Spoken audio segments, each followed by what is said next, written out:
The arrests. Black Lives Matter! Black Lives Matter! The chants. Black Lives Matter! The protests in Portland. Officers are taking lawful action. Do not interfere. Reaching 100 straight nights. Got to go. Sparked in late May by the police killing of George Floyd and ongoing ever since. Portland, a flashpoint in the tireless pursuit for racial justice. The nightly unrest here brought to a boiling point over the past few days. A far-right pro-Trump protester shot in the streets a week ago as a large caravan of the president's backers rolled through the city's downtown. Days later, federal law enforcement officers fatally shot the man suspected of being the gunman, an Antifa supporter, while trying to arrest him in Washington state.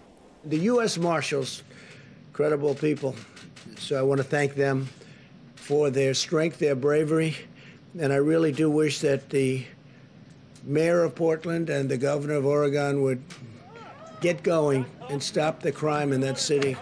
Local leaders worry the deaths of both right-wing and left-wing activists only amplifies tensions.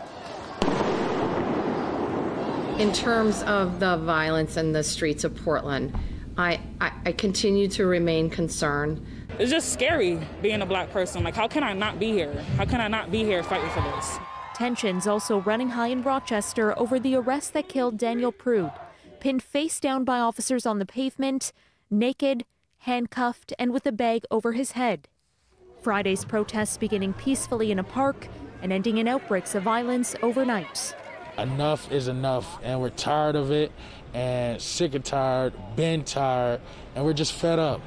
In Louisville, there have also been 100 days of protesting over Breonna Taylor's death. A march in her memory was held as the Kentucky Derby got underway. Now, there were a few clashes as a heavily armed Trump-supporting group confronted Black Lives Matter protesters. But they say this summer of strife has only strengthened their resolve.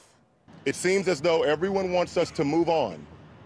And what black people are saying, what our allies are saying, is that we will not move on. We want justice for Breonna Taylor. For City News, I'm Caryn Ceolin.